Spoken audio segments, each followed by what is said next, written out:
Good evening. About 1 hour ago, we made an arrest in the capital murder of Detective Benjamin Marconi. We arrested 31-year-old Otis Tyrone McCain. This is the person whose image we saw on surveillance. This is also the person we believe is responsible for the cold and calculated murder of Detective Marconi. We took him into custody without incident at FM Road 1516 and I-10. At the time of the arrest, McCain was driving a vehicle, not the black Mitsubishi, with an adult female and a 2-year-old as a passenger. The arrest was handled by SWAT. No one was injured during the arrest. Our undercover detectives and the SWAT unit, along with our federal and state partners to include FBI, Texas DPS, Texas Rangers, and the U.S. Marshals, were responsible for his quick capture. We have also recovered the suspect vehicle we were looking for. We have obtained a search warrant, and we're going to thoroughly process the vehicle for evidence. This has all been unfolding throughout the last 30 hours, and we're relieved to have taken him into custody without a further loss of life. This is very much an ongoing investigation. There are many facets of the case which still need to be investigated. This investigation is by no means over. The motive for the capital murder is still unknown. And with that, we'll take questions. I'm sorry, Mayor, please. Thank you, Chief. Well, this afternoon we can all breathe a little easier knowing the suspect who maliciously killed one of our SAPD officers is in custody. I would like to thank our San Antonio Police Department, the FBI, the U.S. Marshal's Office, Texas Rangers, and the Texas Department of Public Safety for working through the night to follow leads, connect the dots, and finally bring a successful conclusion to the search. We know that the capture of the suspect is just the beginning. There are still many questions left unanswered, but I trust that investigators will do as thorough a job as possible to get to the heart of what happened. As a resident and mayor of our great city, I also want to thank our citizens. The support that our citizens have shown over the past 24 hours has been incredible. And also, we've received a great deal of support from mayors across the United States, from the governor's office, and from the White House. So now I ask that you continue to keep Detective Marconi's family in your prayers and that you trust in our legal system to bring this case to justice. Thank you. Questions? Chief, what led you to the suspect, Chief? Pardon? What led you to the suspect? How did that happen?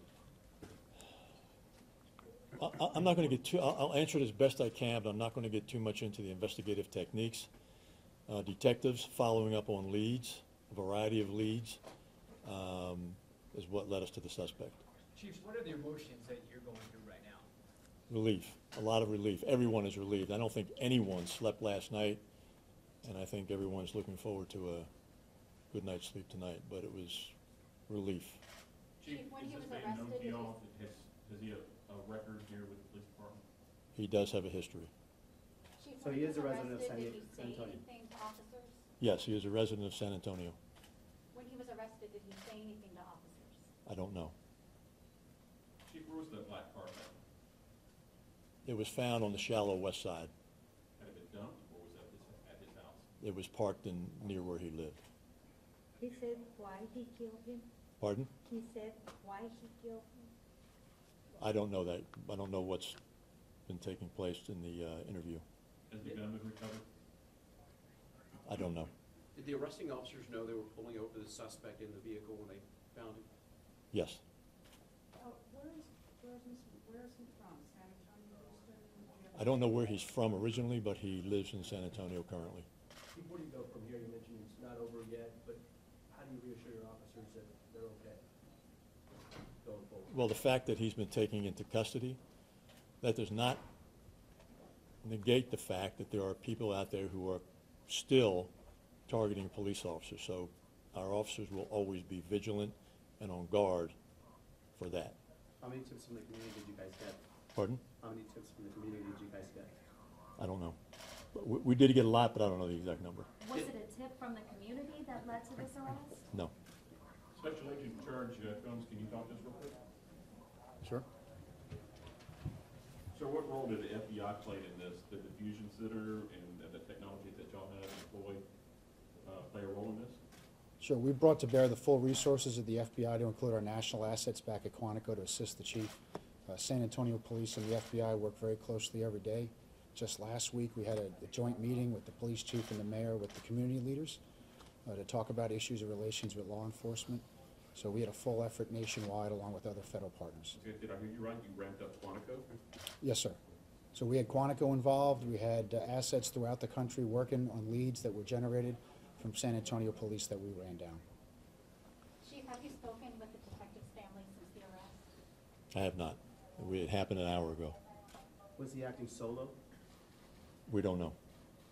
Are you actively looking for anybody else right now in relation to the murder? This case is, an arrest has been made. We don't know if there are other individuals who will be arrested at another date. Chief, he has prior history with SAPD. Can you tell us what previous arrests were? We'll get that to you. I don't know exactly what they're for. I think there's some assaultive cases that are involved. Did you mention the relationship between the suspect and the woman and the child in the car? No, I don't know what that relationship is. And was the suspect driving the vehicle? Was he driving? No, he was not driving. The female was driving the vehicle? Yes, Do you know if he made an admission that he said that he did it? I do not know. Can you characterize how he acted when he was pulled over, how this arrest happened? Is there any tussling, struggling, anything? The arrest was made without incident. How was this takedown coordinated? You must have had him staked out for a while and you just waited for him to get a certain area and you just closed it off? We had him under surveillance, and at the appropriate time, the SWAT unit made the stop and arrested him. How long have you had him under surveillance? A few hours. Was it a felony stop when you involved the SWAT? I mean, team comes out, guns It was, with their it was, arms. it was a felony stop. How the DA office was involved in this case? We had our division chief, Michael Hoyle, and myself. We were here last night and throughout the day to give advice on search warrants and things of that nature, and just to make sure that legally everything was done appropriately. And I was very impressed. I mean, it was an honor to watch the synergy between the FBI, SAPD, ATF, the Marshals, the Texas Rangers. We are blessed in this community to have a wonderful law enforcement community working together. There was no pride, selfish pride in this process. Everybody was working together. Nobody cared who got the credit. And it was really an honor and a privilege to watch. As far as prosecution is concerned, how will you pursue this case? Well, I'm going to let them finish their investigation first. When they hand the case over to us, they're going to hand it over, I'm sure, as a capital murder, and then we'll proceed appropriately. And they decide whether or not you'll choose the death penalty? As you know, it's either the death penalty or life in prison without the possibility of parole. Guys, that's all we got for now. We'll have a perp walk. We'll let you know.